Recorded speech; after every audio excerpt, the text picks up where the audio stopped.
جی بالکل، اسلام آباد کے موسم کی بات کی جائے تو محکمہ موسمیات کے مطابق اسلام آباد کا جو ہے آج موسم جزوی طور پر ابر آلود رہنے کا جو ہے وہ امکان ہے، اور اگر درجہ حرارت کی بات کی جائے تو محکمہ موسمیات کے مطابق 32 سے 34 ڈگری سینٹی گریڈ تک جو ہے وہ درجہ حرارت ریکارڈ کیا جائے گا، اور آج شام سے یا رات سے جو ہے اسلام آباد میں ایک ہفتہ جاری رہنے والی جو ہے بارشوں کا سلسلہ داخل ہوگا، جس سے جو ہے اسلام آباد کے جو چند ایک مقامات پر جو ہے تیز ہواؤں کے ساتھ بارش کا امکان ہے۔ اور اگر صوبوں کی بات کی جائے تو صوبوں میں بلوچستان اور پنجاب کے چند مقامات، اور اگر بات کی جائے خیبر پختونخوا کے بالائی علاقوں کی اور کشمیر اور اس کی ملحقہ جو پہاڑیاں ہیں ان پر جو ہے بارش کا اور تیز ہواؤں اور گرج چمک کے ساتھ جو ہے وہ بارش کا امکان ہے۔ اور اگر گلگت کی بات کی جائے تو محکمہ موسمیات کا یہ کہنا ہے کہ گلگت کا موسم جو ہے وہ صاف رہے گا، اور اسی طرح اگر سندھ کی بات کی جائے تو سندھ کے بھی جو ہے بیشتر علاقے جو ہیں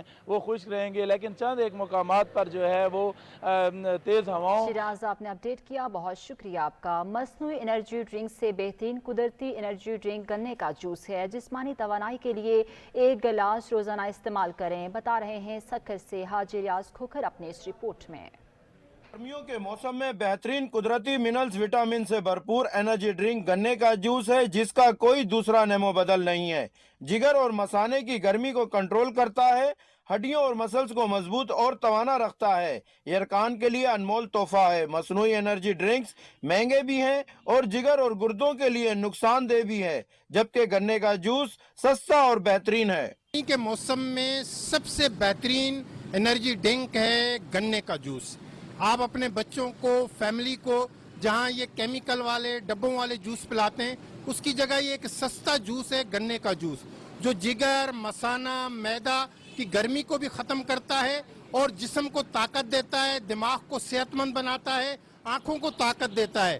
تو اپنی فیملی کی صحت کے لیے بہترین ہے کہ 1 گلاس گنے کا جوس ڈیلی پئیں۔ گھر کی گرمی ماشاءاللہ بہت ہوتی ہے، گرمی کا ایک ہمارے تحفہ ہے جو گنے کا جوس پیتے ہیں، ٹھنڈک ایک آ جاتی ہے جسم میں، اور یہ فائدہ مند ہے جگر کے لیے بھی اور بیماریوں کے لیے بھی گنے کا جوس بہت فائدہ مند ہے۔ گنے کا جوس پینا چاہیے، اچھا ہوتا ہے صحت کے لیے، گھر پہ بھی لے کے جائیں، خود بھی پئیں، اچھا ہوتا ہے۔ ہم اس لیے پیتے ہیں، یہاں کیا جوس اچھا ہوتا ہے گنے کا، اور میں بھی پیتا ہوں، جسم کے لیے اچھا ہے اور آپ لوگ بھی۔ صحت مند فیملی کے لیے روزانہ 1 گلاس گنے کا جوس خود بھی نوش کریں اور فیملی کو بھی لازمی پلائیں۔ کیمرہ مین اشفاق کوسو کے ساتھ بیورو چیف حاجی ریاض کھوکھر، سچ نیوز سکھر۔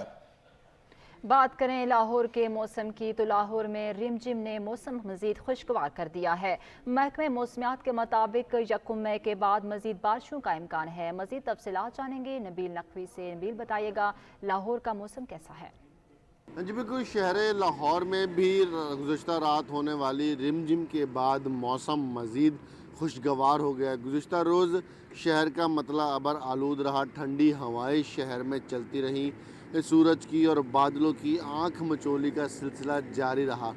تو اگر گزشتہ رات کی بات کی جائے تو گزشتہ رات شہر میں تیز ہوائیں چلیں اور اس کے بعد بعض علاقوں میں بوندا باندی، تو کہیں درمیانے درجے کی بارش ہوئی، اور ابھی بھی جو ہے وہ ہوا چل رہی ہے، ٹھنڈی ہوا چل رہی ہے، اور شہر کی فضا میں تاحال بادلوں کا راج ہے۔ سورج ابھی تک نہیں نکل سکا ہے، صبح سے ہلکی ہلکی ہوا چل رہی ہے، جس کے بعد موسم جو ہے وہ مزید خوشگوار ہو گیا ہے۔ اگر درجہ حرارت کی بات کی جائے تو لاہور شہر کا درجہ حرارت آج زیادہ سے زیادہ 29 سے 30 ڈگری سینٹی گریڈ تک جانے کے امکانات ہیں، تاہم محکمہ موسمیات کے مطابق رات کے اوقات میں درجہ حرارت مزید نیچے آ سکتا ہے، یعنی 21 سے 22 ڈگری سینٹی گریڈ تک کم سے کم جو ہے وہ جا سکتا ہے۔ دوسری جانب محکمہ موسمیات نے لاہور کے شہریوں کو جو پیشن گوئی سنائی ہے، اس کے مطابق 1 مئی کے بعد تیز ہواؤں کے ساتھ شہر میں 3 سے 4 روز تک مسلسل موسلادھار بارش کے بھی امکانات ہیں، جس سے موسم مزید خوشگوار ہو جائے گا۔ جی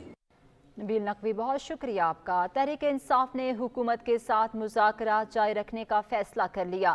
مرکزی رہنما فواد چودھری نے ٹویٹر بیان میں کہا ہے کہ بات چیت کو سبوتاژ کرنے کی کوششوں کو مسترد کرتے ہیں۔ سپریم کورٹ کے احکامات کو مد نظر رکھتے ہوئے آئین کے دائرے میں انتخابات کے فریم ورک پر حکومت سے مذاکرات جاری رہیں گے۔ منگل کو حتمی ایجنڈے پر بات ہوگی۔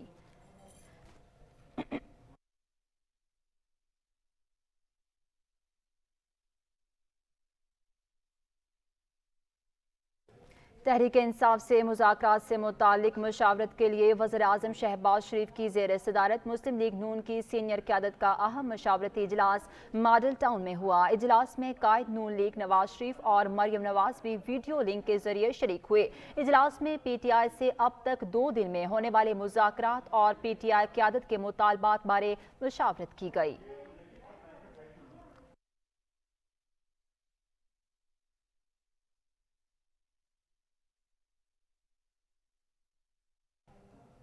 نظام نہیں چل رہا، مشکلات بڑھ رہی ہیں، سیاسی دشمنی نفرت میں بدل گئی، ملک ادارے ایک دوسرے کے سامنے کھڑے ہیں۔ سابق وزیر اعظم شاہد حقان عباسی کہتے ہیں ملک کے مسائل کی وجہ لیڈرشپ کی مشترکہ ناکامی ہے، معاملات کو حل کرنے کے لیے سب کو اکٹھا ہونا ہوگا۔ جیسے یہ نظر آتا ہو کہ ہم ملک کے معاملات کو حل کرنے جا رہے ہیں۔ آج معیشت کی حالت کیا ہے اور ہماری پرائرٹیز کیا ہے کہ پچھلے اگر آپ 2 سال کوئی لے لیں، تمام جماعتیں حکومت میں رہی ہیں، تمام جماعتیں حکومت میں رہی ہیں، کوئی جماعت نہیں جو حکومت سے باہر رہی ہو، کیا وہ ڈیلیور کر پائے ہیں؟ بنیاد ہی کہ الیکشن میں الیکشن چوری ہوتا رہا۔ ایسے لوگوں کو لایا گیا جو وہاں پر بیٹھنے کی اہلیت نہیں رکھتے، نہ وہ قابلیت رکھتے ہیں، نہ ان کو وہاں ہونا چاہیے۔ آج اس ملک کے لیڈر ہیں۔ پولیٹیکل لیڈرشپ ہی وہ ہوتی ہے جو ملک میں مستقل رہتی ہے، پولیٹیکل جماعت ہی رہتی ہے۔ ملک میں حقیقی پولیٹیکل لیڈرشپ نہیں ہوگی، معاملہ آگے نہیں چلے گا۔ ہم اس بات کے حق میں ہیں کہ اس ملک میں نئے پروونس بنا دیں۔ پی ٹی آئی کو چودھری پرویز الہی کے گھر چھاپے پر تحفظات، حکومت سے بات چیت کے لیے سازگار ماحول بنانے کا مطالبہ۔ شاہ محمود قریشی کہتے ہیں چاہتے ہیں جمود سے نکل کر الیکشن کی طرف بڑھیں، بات چیت کے لیے نیک نیتی سے بیٹھے ہیں، حکومت کی نیت وقت بتائے گا۔ لگتا ہے پی ڈی ایم اور حکومت اتحاد میں دراڑ ہے۔ میں نے وہاں ڈار صاحب سے اور جو وزیر قانون ہیں تارڑ صاحب، ان سے کہا کہ یہ مجھے سمجھائیے، ایک طرف مذاکرات اور دوسری طرف گرفتاریاں، یہ تو تضاد ہے اور یہ ہماری سمجھ سے بالا تر ہے۔ مذاکرات کے لیے تو ایک ماحول سازگار بنایا جاتا ہے جس کو آپ کہتے ہیں انیبلنگ انوائرمنٹ۔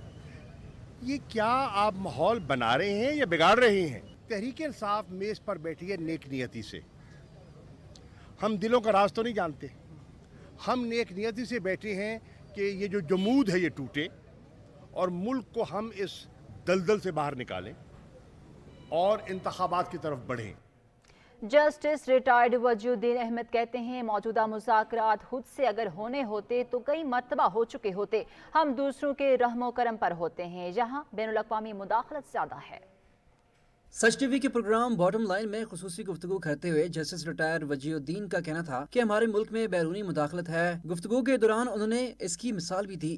ابھی حال میں نے دیکھا کہ یونائٹڈ اسٹیٹس کی کانگریس میں ہمارے کچھ لوگ وہاں پر ایکٹیو تھے، انہوں نے تقریباً 90 جو لیجسلیٹرز ہیں ان کے سگنیچرز کرائے ایک لیٹر کے اوپر، اور جو یونائٹڈ اسٹیٹس کے سیکریٹری آف اسٹیٹ ہیں مسٹر بلنکن، ان کو ایک لیٹر ایڈریس کرایا انہی 90 کانگریس مین اور لیجسلیٹرز کے ذریعے سے، اور وہاں پر اس کا تھیم یہ تھا کہ پاکستان کی ڈیموکریسی کو، پاکستان کی جمہوریت کو بچایا جائے۔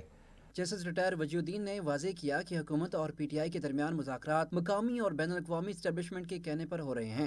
میں سمجھتا ہوں کہ خود سے اگر ہونے ہوتے تو اب تک کئی مرتبہ ہو چکے ہوتے۔ اپیرنٹلی اس میں کچھ بیک چینل موومنٹ جیسے ان معاملات میں ہوا کرتا ہے وہ آپریٹو ہے، اور یہاں تو پاکستان میں تو صورتحال یہی ہے کہ بجائے اس کے کہ ہم خود کوئی ریزنیبل راستہ اختیار کریں، ریزنیبل ایٹیچیوڈ اڈاپٹ کریں، ہم دوسروں کے رحم و کرم کے اوپر ہوتے ہیں۔ ان کا کہنا تھا کہ چاند اور سورج ایک پیج پر ہیں، مقاصد اپنے اپنے ہیں، لیکن اس معاملے میں بین الاقوامی اسٹیبلشمنٹ حاوی ہے۔ وقت ہوا ہے بریک کا، ساتھ رہیے گا۔ بریک کے بعد آپ کو بتائیں خانپور میں ایک ایسا ماہر آرٹسٹ بھی موجود ہے جو گندم کے تنکوں سے قرآنی آیات انتہائی نفاست سے لکھنے کا فن جانتا ہے۔ تفصیلات جانتے ہیں ہمارے نمائندے حسن رحمانی سے۔ ٹیڈی خانپوری وسیب کا ایک ایسا باکمال فنکار ہے جو گندم کے پودے کے تنکوں سے خطاطی کے اعلیٰ نمونے تیار کرنے کا فن جانتا ہے. یہ باکمال فنکار اتنی مہارت اور نفاست کے ساتھ ان تنکوں کو جوڑتا ہے. جب یہ مکمل ہوتے ہیں تو دیکھنے والے اس شاہکار کو دیکھ کر اشش کر اٹھتے ہیں. 30 سال سے فن خطاطی سے منسلک ہوں.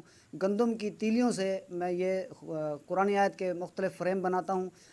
لاتعداد فریم بنائے ہیں میں نے، اور اب الحمدللہ میں قرآن پاک پر کام کر رہا ہوں جس کا پہلا سپارہ مکمل ہو چکا ہے. اس عظیم فنکار نے اپنے اس فن کے ذریعے مکمل قرآن مجید لکھنے کا عزم کیا ہے، جس نے کم و بیش 8 ماہ کی انتھک محنت کے بعد پہلا پارہ مکمل کر لیا ہے. مکمل ہو چکا ہے، دوسرا شروع ہو چکا ہے. اگر حکومت اور مخیر حضرات میرے ساتھ تعاون کریں تو اس میں خانپور کا بھی نام ہے، ملک پاکستان کا بھی نام ہے. ٹیڈی خانپوری جیسے فنکار وسیب کا عظیم سرمایہ ہیں جن کی حوصلہ افزائی سرکاری اور عوامی سطح پر انتہائی ضروری ہے. کیمرہ ٹیم کے ساتھ حسن رحمانی، بیورو چیف سچ نیوز، رحیم یار خان. ٹھنڈی ہواؤں اور سرمئی شاموں کے لیے معروف حیدرآباد کا قدیمی اور مثالی فن تعمیر میں بھی کوئی ثانی نہیں. ایسی ہی ایک تاریخی عمارت مکھی ہاؤس بھی ہے جو عالمی سطح پر پاکستان خصوصاً حیدرآباد کی شان بڑھاتی ہے. ڈویژنل بیورو چیف کلیم اللہ کی خصوصی رپورٹ دیکھیے.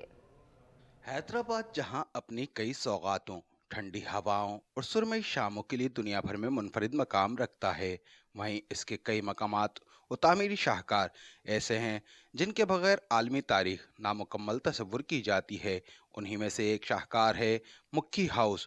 1920 میں ایک با اثر سندھی ہندو خاندان کے سربراہ پریتم داس کے صاحبزادے مکھی چیٹانند نے ایک ایسا محل تیار کرایا جو آج دنیا بھر میں حیدرآباد کی پہچان بنا ہوا ہے. فن تعمیر کے اس حسین شاہکار میں 12 کمرے اور 2 ہال موجود ہیں، اور ان کے داخلی و خارجی دروازوں کی کامت اور کشادگی خود ایک عجوبہ ہے. اور اس کی وجہ مکھی ہاؤس کا وسیع رقبہ اور اس کی بلندی ہے. اس کی بالائی سطح پر گنبد نما ایک ہوادان بھی تعمیر کیا گیا جو اپنی انفرادیت کی بدولت اس عمارت کی پہچان ہے. مکھی خاندان اس محل نما گھر میں خود تو صرف 26 برس ہی مقیم رہا، پر آج یہ اپنی انفرادیت اور فن تعمیر کی باعث دنیا بھر کے سیاحوں اور تاریخ دانوں کی توجہ کا مرکز بنا ہوا ہے.